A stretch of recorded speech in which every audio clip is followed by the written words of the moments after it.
Just break down what you've been doing with Drake and Partynextdoor's team for their album launch. We did 53 million views in a week.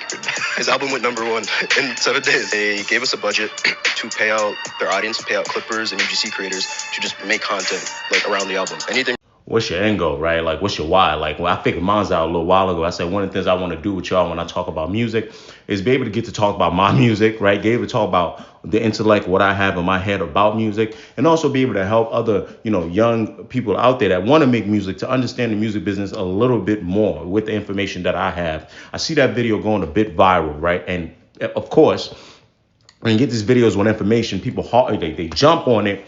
And it's time for narrative setting time. Culture HQ sends out the narrative. And I see, a lot of people saying, oh, look, Drake and Partynextdoor's team was paying creators to do things. And this is the same thing he was talking about Kendrick about. Okay, I want to give you guys the perspective on this. And let's talk about music marketing. So first, let's get out of the way what Drake is doing in terms of his legal filings and UMG and previously Spotify and iHeartRadio. 2 cases in New York.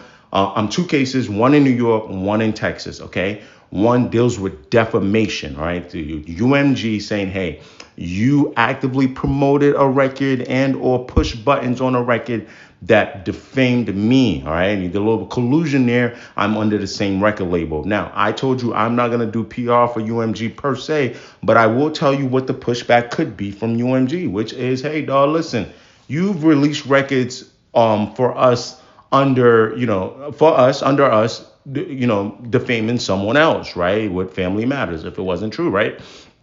And we just opted to push this record, Not Like Us, a little more and or colluded, whatever we did, because we saw it had potential, right? So when you say in your legal filings, hey, you paid creators and or you made it, more profitable for creators to react to Not Like Us, we did that because we know the record was working. We would have done the same for you. This is typical business stuff, right?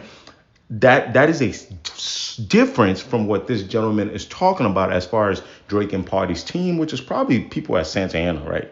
Let's keep it a being. There was 2 record labels involved in this. And it's most of the time you're dealing with record labels, not the artists, which is also why these lawsuits do not, or these, I should say legal motions, right, do not address Kendrick Lamar. They address the corporation. Are you with me? That's the number one here, is understanding the difference.